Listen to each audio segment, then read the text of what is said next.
بھائی کہتے ہیں کہ میں جتنا کماتا ہوں اس کا 5% جو ہے وہ میں علیحدہ کر دیتا ہوں، اور نیت یہ ہے کہ میں اللہ تعالیٰ کے راہ میں دوں گا، لیکن اگر وہ جمع ہو جائے اور میں اللہ کے راستے میں خرچ نہ کروں بلکہ اس سے قربانی کا جانور خرید کر لے آؤں، تو کیا اس میں کوئی حرج تو نہیں؟ کیونکہ قربانی کے جانور کا گوشت تو ہم بھی کھاتے ہیں اور رشتہ دار بھی کھائیں گے۔ دیکھیں مسئلہ یہ ہے کہ آپ نے صرف نیت کی ہے، اور نیت سے کوئی چیز آپ پہ فرض یا واجب نہیں ہو جاتی۔ اگر آپ چاہتے تو اس پیسے کو اللہ کے راہ میں دیتے، اور اگر چاہیں تو یہ تو قربانی ہے، آپ ذاتی اپنے کام میں بھی اس کو استعمال کر سکتے تھے۔ جب تک وہ پیسہ آپ کے پاس سے نکلے گا نہیں، نہ وہ آپ پہ صدقہ کرنا فرض یا واجب ہے نہ کچھ، تو وہ آپ ہی کا ہے اور آپ اسے کسی بھی کام میں لگا سکتے ہیں۔ لہذا اگر وہ جمع تھا اور آپ نے قربانی کا جانور لے لیا تو بالکل آپ کھا سکتے ہیں اور دیگر چیزیں سب کر سکتے ہیں۔ لیکن میرا مشورہ یہ ہے کہ جب آپ نے یہ نیت کی تھی کہ میں 5% اللہ کے لیے دوں گا تو جمع نہ کریں، جیسی تنخواہ ملے 5% فوراً نکال کر کسی صحیح جگہ پر دیں جہاں آپ کے لیے ثواب جاریہ بھی ہو، تو تاکہ آپ کو اس کی برکت ہی ملے گی۔ یہ پیسہ جمع کرنے سے کوئی فائدہ نہیں ہوتا، خرچ کرنے سے فائدہ ہوتا ہے، اسے آپ فوراً خرچ کریں۔ یہ بہن نے جو نام وغیرہ پوچھے تھے تو ہانی رکھ لیں، بہت ہی خوبصورت نام ہے، یہ کر لیجئے۔ باقی اس پہ ضمناً بس میں گزارش کر دیتا ہوں، ہم سے بھی لوگ بعض اوقات کہتے ہیں مفتی صاحب یہ 5-6 نام ہے، کسی ایک نام کو منتخب کر دیں۔ دیکھیں اس طریقے سے میں تو خیر ایک طالب علم ہوں، ایک حقیر سا آدمی ہوں، آپ بزرگوں سے نام رکھوائیں، بہت اچھی بات ہے، لیکن کبھی ہم نے نہیں دیکھا کہ صحابہ کرام ایک لسٹ بنا کے لے آئے ہوں اور نبی کریم کے سامنے رکھ دی، رسول اللہ ان میں سے ایک نام رکھ دیں۔ بڑوں سے یا بزرگوں سے نام رکھوانے کا مقصود یہ ہوتا ہے کہ وہ جو نام رکھیں گے وہ یقینی سی بات ہے دل میں اللہ کے الہام کی وجہ سے رکھیں گے، اور ایسے بزرگوں کو جو الہامات ہوتے ہیں وہ بڑے پاکیزہ ہوتے ہیں، تو وہ من جانب اللہ چونکہ الہام ہے، ایسا نام جب آپ بچوں کا رکھتے ہیں تو اس میں برکت پیدا ہوتی ہے۔ اور آپ وہاں پہ لسٹ پکڑا دیتے ہیں ہاتھ میں کے اندر، یہ 6 نام ہیں، ان میں سے ایک نام رکھ دیں۔ آپ نام رکھوا رہے ہیں برکت کے لیے یا ان کو کہہ رہے ہیں کہ ہم منتخب کر چکے ہیں، آپ اس میں سے ایک کو کر دیں، یہ ادب کے خلاف ہے، یہ ادب نہیں ہے۔ صحابہ کرام نے ایسا نہیں کیا کہ 3-4 نام کی لسٹ دی ہو، یا سرکار نے کوئی نام بتایا تو کہا کہ نہیں یہ تو ہمیں پسند نہیں آ رہا، ہم نے تو کچھ اور سوچا ہوا تھا، دوسرا نام رکھ دیا ہو، ہرگز نہیں۔ اسی سوچ کے ساتھ آئیں، ورنہ جائیں نہیں آپ۔ صحابیات کے نام پہ نام رکھیں، اگر بچی ہے تو لڑکا ہے تو صحابیوں کے نام پہ رکھ لیں، اصحاب رسول کے نام پر صلی اللہ علیہ وسلم، اور انبیاء علیہ السلام کے نام پر نام رکھیں، یا ان سے ہٹ کر بھی کوئی اچھا مفہوم نکل رہا ہے تو آپ رکھ سکتے ہیں، لیکن میرا مشورہ یہ ہوتا ہے کیونکہ آپ کے نبی نے فرمایا کہ اچھوں کے نام پر نام رکھو، اس برکات سے بچوں کو اس برکت سے محروم نہیں کرنا چاہیے۔ اب یہ پھر ایک یہ والا لے لیتے ہیں کہ جنات یا شیطان کیا ہمارے دل و دماغ کو پڑھ سکتے ہیں؟ دیکھیں ہر جن کو یہ صلاحیت حاصل نہیں ہوتی، لیکن جو ابلیس ہے اور جو قرین شیطان ہمارے ساتھ پیدا ہوا ہے یہ بالکل پڑھ سکتے ہیں۔ یہی وجہ ہے کہ جیسے آپ نیکی کا خیال ذہن میں لاتے ہیں فوراً وساوس سٹارٹ ہو جاتے ہیں۔ اللہ تعالیٰ نے ایک آزمائش ہمارے لیے رکھی ہے، تو اس کے لیے عقیدہ رکھنے میں شرعاً کوئی حرج نہیں ہے۔ یہ کہتے ہیں کسی مفتی صاحب سے سنا ہے کہ اگر نماز پڑھتے ہوئے آنکھوں سے پانی جاری ہو جائے تو وہ حرام ہوتا ہے اور نماز ٹوٹ جاتی ہے، کیا حکم ہوگا؟ حالانکہ ہم تو روتے ہیں، یہ سنا ہے کہ جی خشوع و خضوع سے نماز پڑھیں، اور جب دل لگا کے نماز پڑھتے ہیں تو بعد وقت رونا آ جاتے ہیں، آنسو نکل آتے ہیں۔ دیکھیں پہلی بات تو بیٹا جس نے یہ بتایا نا وہ مفتی نہیں ہوگا، میں قسم کھا کے کہہ سکتا ہوں، یا تو اس نے وہ جو آج کل مفتی بننے کا شوق ہو گیا ہر ایک کو، جس کو یوٹیوب پہ دیکھیں گے اس کے نام کے ساتھ مفتی لگا دیا ہے، اتنا شوق ہو گیا ہے تاکہ لوگ کہیں جی مفتی ہیں کوئی، حالانکہ مفتی ایک بہت بڑا منصب ہوتا ہے ہمارے ہاں، اس دینی حلقے کے اندر بہت بڑا منصب ہوتا ہے مفتی، یہ عام آدمی نہیں ہو سکتا۔ آج ہر مقرر اپنے نام کے ساتھ مفتی لکھے ہوئے اور سب سمجھتے ہیں مفتی ہے، زندگی میں 2 فتوے نہیں لکھے، مشکل فتویٰ پیش کر دیں تو آئیں بائیں شائیں کریں، مفتی بن کے بیٹھ گئے۔ تو ایک تو آپ یہ اچھی طرح یاد رکھیں کہ مفتی اور غیر مفتی کا فرق آپ اچھی طرح سمجھ لیجئے، ٹھیک ہے نا؟ تو یہ ہر ایک مفتی ہوتا نہیں، کیونکہ یہ جو مسئلہ انہوں نے بتایا ہے یہ تو ایک مطلب بالکل ہمارے جو بچے پڑھتے ہیں نا، بچے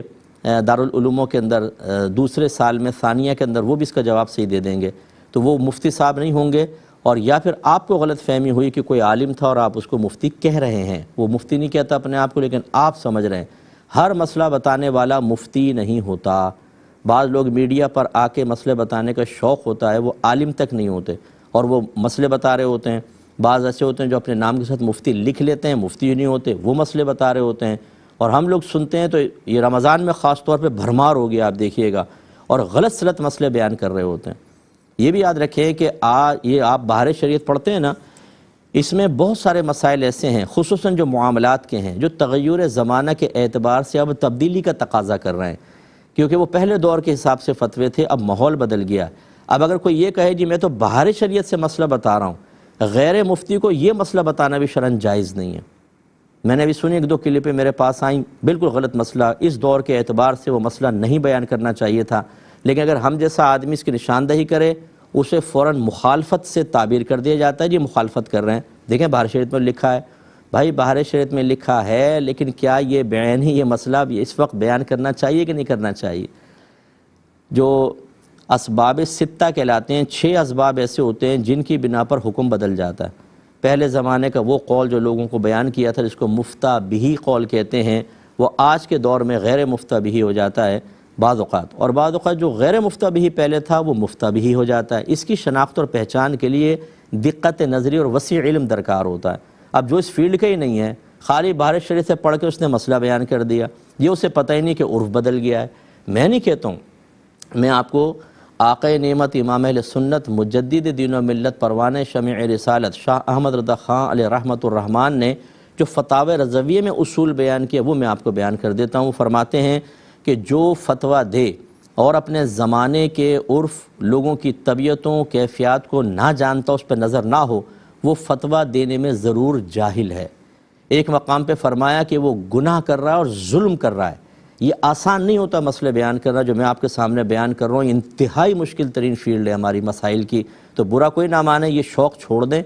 مطلب جس کو نہیں آتا، جو مفتی نہیں ہے نا، وہ مسائل بیان نہ کرے، وہ مطلب دوسرے واقعات بیان کریں، ترغیب، ضرب الامثال، یہ آپ کی فیلڈ ہی نہیں ہے۔ آپ بیان کریں گے اپنے لیے وبال آخرت جمع کریں گے، ہمارا مشورہ ہے، باقی جو کرنا چاہے کرے۔ تو بیٹا جواب یہ ہے کہ آنسو اگر آپ کے ویسے نکلے، آنکھ میں بیماری نہیں ہے، بالکل کوئی نماز نہیں ٹوٹے گی نہ وضو ٹوٹے گا۔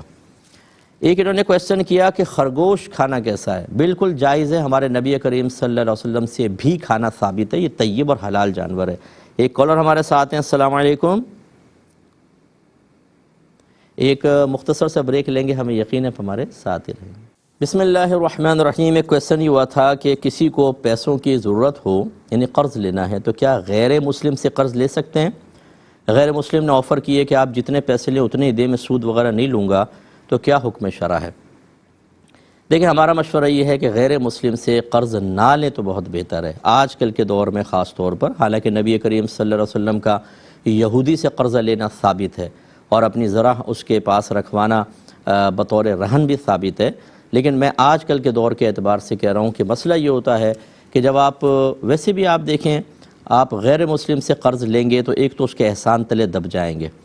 اور یہ بھی ہو سکتا ہے کہ غیر مسلم کی عظمت آپ کے دل میں بیٹھ جائے کہ کتنا اچھا آدمی ہے، مسلمان قرضہ نہیں دے رہا، یہ دے رہا ہے، اور پھر ہو سکتا ہے ایسے ایسا شیطان اس کے کفر کو آپ کو پسند کروا دے۔ دیگر یہ کہ جب آپ اس سے احسان لے لیں گے تو علماء نے لکھا ہے کہ الاحسان یقطع اللسان، احسان زبان کو کاٹ دیتا ہے۔ شاید پہلے آپ کبھی اس کو اسلام کی دعوت دے دیتے، لیکن قرضہ لے کر احسان مند ہو کر پھر بہت مشکل ہے کہ آپ اس کو اسلام کی دعوت دیں یا اسلام کی طرف اس کو لانے کی کوشش کریں۔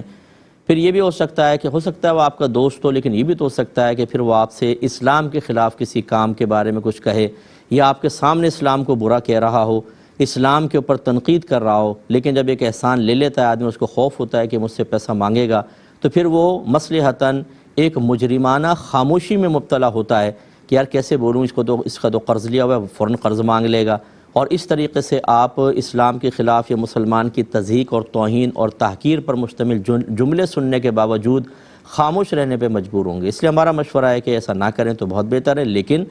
اگر بہت ہی کوئی شرعی مجبوری ہے، سب سے پہلے آپ مجبوری کی نوعیت بھی سمجھیں کہ شرعی مجبوری یعنی اس کے بغیر آپ یا تو ہلاک ہو جائیں گے یا شدید ترین تکلیف میں مبتلا ہو جائیں گے، کہ اگر یہ قرض نہیں ملا تو میں ہلاک ہو جاؤں گا یا شدید ترین تکلیف میں، پھر تو آپ بقدر ضرورت لے لیں۔ ورنہ ہمارے نبی کریم صلی اللہ علیہ وسلم نے قرض لینے کو خواہ منع کیا ہے۔ میں فلاں جگہ گھومنے جا رہا ہوں، غیر مسلم سے پیسے لے لیے، آپ باہر کے ملک میں چلو ادھر ہندوستان پاکستان گھر پر ہو کر آ جاؤں، قرضہ لے لیا۔ یہ وہ شرعی ضرورتیں نہیں ہیں کہ جس کے لیے تو آپ مسلمان کے سامنے ہاتھ نہیں پھیلا سکتے، چاہے جا کے کہ کافر کے سامنے۔